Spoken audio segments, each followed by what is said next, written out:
ভাৰতীয় জনতা পাৰ্টীৰ নেতৃত্বত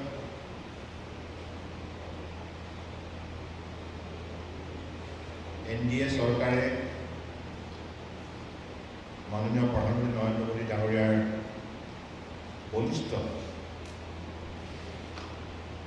নেতৃত্বত 12 বছৰ ভাৰতবৰ্ষৰ জনগণৰ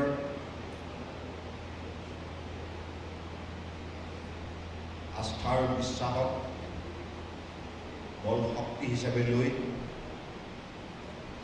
জনসাধাৰণৰ সহযোগিতাত যি উন্নয়ন, যি বিকাশ আৰু যি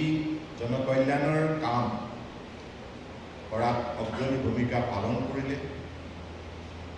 তাৰ ফলশ্ৰুতিত ভাৰত ৰাষ্ট্ৰই বিশ্বৰ বুকুত এখন শক্তিশালী দ্ৰুতগতিত আগবাঢ়ি যোৱা অৰ্থনৈতিক ৰাষ্ট্ৰ পৰিগণিত হ'ল। India has become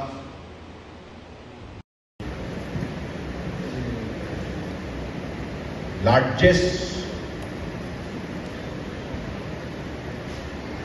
growing economy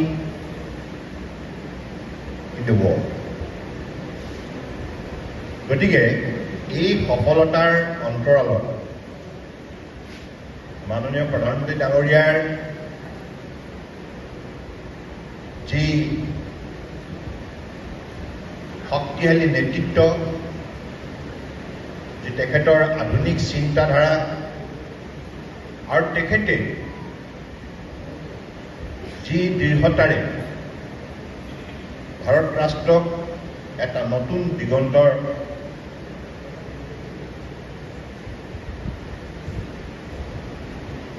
দিবলৈ সক্ষম হ'ল, তাৰ ফলশ্ৰুতিত আজি আমি ভাৰতীয় নাগৰিক হিচাপে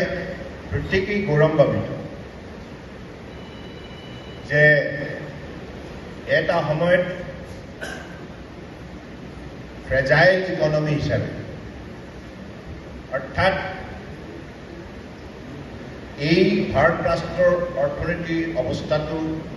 ইমান পুতৌ লগা আছিল যে ভাৰতবৰ্ষৰ জনগণে বিশ্বৰ বুকুত উন্নত ৰাষ্ট্ৰসমূহৰ সৈতে প্ৰতিযোগিতাত অৱতীৰ্ণ হোৱাৰ কথা ভাবিবই পৰা নাছিল, বৰঞ্চ কেনেকৈ আমি জীয়াই থাকি এক লৈ চিন্তিত হৈছিল। কিন্তু আজি সেই ভাঙি যাব ধৰা এখন ৰাষ্ট্ৰক পুনৰ সুসংগঠিতভাৱে সজাই তুলি নতুন নীতি, পৰিকল্পনা, আঁচনিৰ যোগেদি আৰু এটা শক্তিশালী শাসন ব্যৱস্থা প্ৰৱৰ্তনৰ যোগেদি প্ৰতিগৰাকী নাগৰিকৰ মনত এটা শক্তিশালী জাতীয় চেতনা জগাই তুলি দায়বদ্ধতাৰে দায়িত্ব সহকাৰে ৰাষ্ট্ৰ সেৱা কেনেধৰণে কৰিব লাগে, এই ক্ষেত্ৰত নিজে এগৰাকী